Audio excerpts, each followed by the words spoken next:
Hello class 8. Today in physics we will study a new chapter and the title of the chapter is Force and Pressure. Chapter 3. Now when we study about this we need to know that we have two topics that we have studied in class 7. Rest and motion. Now when a body is at rest, its position does not change with the surroundings, but when it is in motion, then its position changes with surrounding. And if the body is in motion, then we have so many types of motion that we also had studied in class 7. Now if you recall, these are the two types of motion that we had studied in class 7. Translational motion and rotational motion. Now what is translational motion? You see in your book, it's given there. Translational motion is motion in which a body moves in a straight line. That is, all the parts of the body move in a straight line, and not only does it move in a straight line, while moving all the parts of the body cover equal distances. Now to make us understand this concept about translational motion, I have drawn over here a diagram. You can see the diagram is of a car. It's moving in a straight line.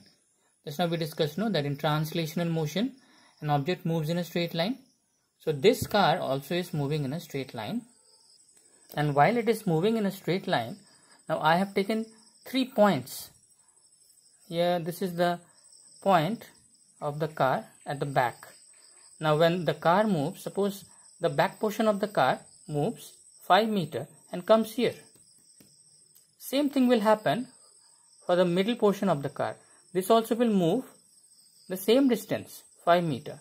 This also will move the front portion of the car. Here also another point I have taken. This also will move 5 meters. That means all the points, whether the point is at the back of the car or the middle portion of the car or the front portion of the car, when it moves in a straight line, all the parts will cover equal distances. Now the next type of motion is rotational motion. Now rotational motion, what will happen? In this, a body will move around a fixed axis. Now here is the diagram to explain rotational motion. Okay, I have drawn over here a body which is moving around this particular axis. Okay, here is the axis where the point of my scale is placed, and this is the body. And in the body I have taken 3 different points. This point, in the middle, and here at the interior. One is at the exterior of the body, one is somewhere in the middle, and one is towards the interior. Now if this body starts rotating around this particular axis, do you think all these points will cover equal distances? No. See, for this particular body, it moves one round, and while it does one round, it will cover this particular distance. This particular body which is in the middle somewhere, this particular point in the body which is somewhere in the middle, if it moves one complete round around the same axis, it will cover a distance, say, of this much. Whereas this particular point in the body, when it covers one complete rotation around this fixed axis, it will move a distance of, say, this much. So you can see all the 3 points in the same body, when they move around the axis, they don't cover equal distances. Whereas in translational motion, all the parts of the body, when they are moving in a straight line, they cover equal distance. Like for example 5 meters, 5 meters, 5 meters. But in this case it is not so. In rotational motion, the point which is nearest to the axis moves the least distance, whereas the point which is farthest away from the axis moves the greatest distance. So this is the difference between translational and rotational motion. In translational motion, all the parts of the body move first of all in a straight line, and while it moves in a straight line, all the parts of the body cover equal distances. Whereas in rotational motion, all the parts of the body, they move around a fixed axis, and while all the parts of the body move around this fixed axis, they don't cover equal distances. the point which is nearest to the axis, like this is the point which is nearest to this particular axis, this will move the least, whereas the point farthest from the axis moves the greatest distance. This is the point which is the farthest away from the axis. This will move the greatest distance. That means all the distances will not be equal in the same body.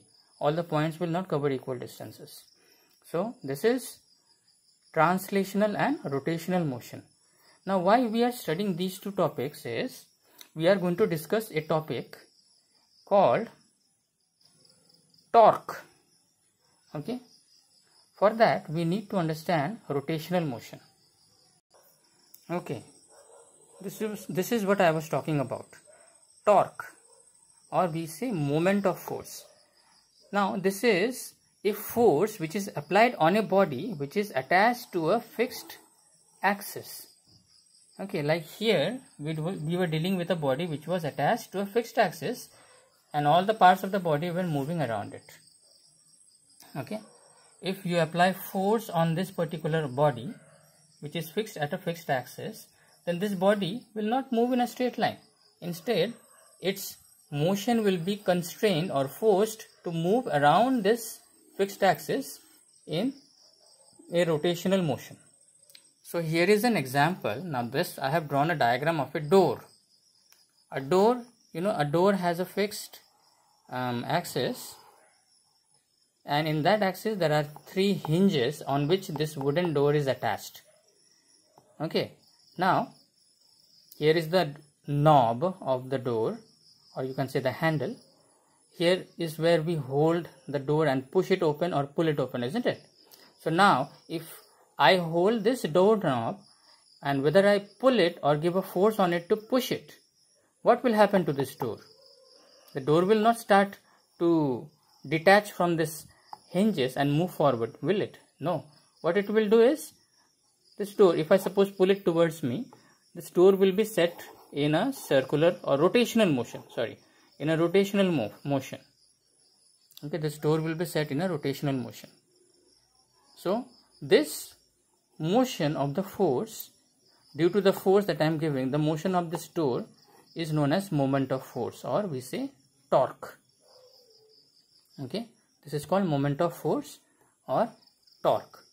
Another example can be given over here of a steering of your car. Okay, this is the rod on which the steering wheel is mounted. Here is the axis. You hold the steering in the 2 ends, or suppose you hold it at one end, and while holding you give a force on it. So what happens to the steering wheel? It is also set into a rotational motion, isn't it? So here is the force given on the steering, and this force makes the steering to go about in a rotational motion. So torque, or we write it as this is the short form of torque. Okay, in Greek this is pronounced as tau, T-A-U. This is equals to the product or multiplication of the force applied to the perpendicular distance. Now what is the perpendicular distance? For example, for this door, you see here is the door knob. Here is where you hold and pull the door, isn't it? So its distance, that is perpendicular distance. Perpendicular means between the axis and the force that you are giving, the distance should be perpendicular at 90 degree. Okay, so this is called the perpendicular distance between the axis and the point where the force is applied. Okay, between the axis and the point where the force is applied, that is called the perpendicular distance. Now here is also one more thing. Suppose instead of holding the door over here or pushing the door over here, suppose I give a force over here at this point, what do you think will happen? The door will move, but to move this door now you have to give a greater amount of force, isn't it? But compared to that, if you give a force at the edge of the door, right at the edge of the door, then less force you have to give. So greater is the perpendicular distance, more will be the torque. Okay, lesser is the perpendicular distance, lesser will be the torque. So torque is defined as the product of force and the perpendicular distance. So torque depends on 2 factors. the force, how much force you are giving, and the perpendicular distance. Greater is the force, more is the torque. Greater is the perpendicular distance from the axis, then also more is the torque. Now here is another example that I have given to illustrate torque. Now this is the diagram of a nut tightener. Okay, in English we call it as range. Okay, so here is the nut, this is the range or the nut tightener. You hold the nut and you rotate, you give a force at this point. Okay, at this point if you give force, then it will be moving this way about this particular nut. This nut serves as the axis, and the spanner or the nut tightener will rotate around this axis. It will rotate in a circular motion around this nut, which is the axis. So now also here, suppose instead of holding this nut tightener at this point, and if you start holding here at this point, you will have to give more force, because from here till here, from the axis till this point, the perpendicular distance is less. And remember what I said, greater the perpendicular distance, more will be the moment of force, torque. Lesser is the perpendicular distance, less will be the torque or moment of force. Alright, so keep this in mind, that when you are holding this nut tightener, you should hold it at the edge as much as possible. Yeah, this is what I was talking about. This same nut tightener, two positions I have indicated over here, position A and position B. If you hold here, from this point till the axis, the perpendicular distance is greater. But if you hold it over here, from this point till the perpendicular axis, from this point till the axis, the perpendicular distance is less. Lesser the perpendicular distance, lesser will be the moment of force. Greater is the perpendicular distance, more is the moment of force. And you will feel it easy to rotate or tighten the screw. Alright. So if the question is asked, where do you think would it be easier to hold this spanner? Position A, which is farthest away from the axis, or position B, which is nearer to the axis?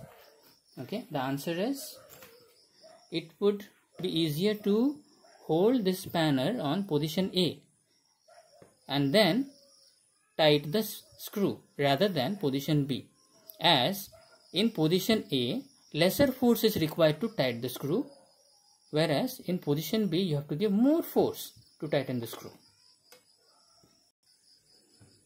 So factors on which torque depends, there are two factors, as the formula has already been illustrated. In the formula you have torque equals to force into perpendicular distance.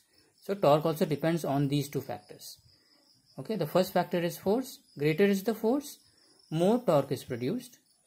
And the perpendicular distance, greater is the distance between the axis of rotation and the point of action of force, more torque is produced. Alright, so the two factors are force and the perpendicular distance. And torque is directly proportional to force and perpendicular distance. Directly proportional means if force is more, then torque is also more. If perpendicular distance is more, then also the value of torque is more. Next is the SI unit of torque. From the formula we have torque equals to force into perpendicular distance. This is R perpendicular. Okay, this sign is for perpendicular sign. So unit of force is Newton, and the perpendicular distance, it is distance, so unit of distance is meter. So Newton into meter.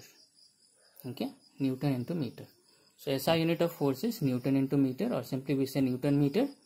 And the CGS unit is dyne into centimeter, because in CGS unit the unit of force is dyne and unit of distance is centimeter. So dyne into centimeter.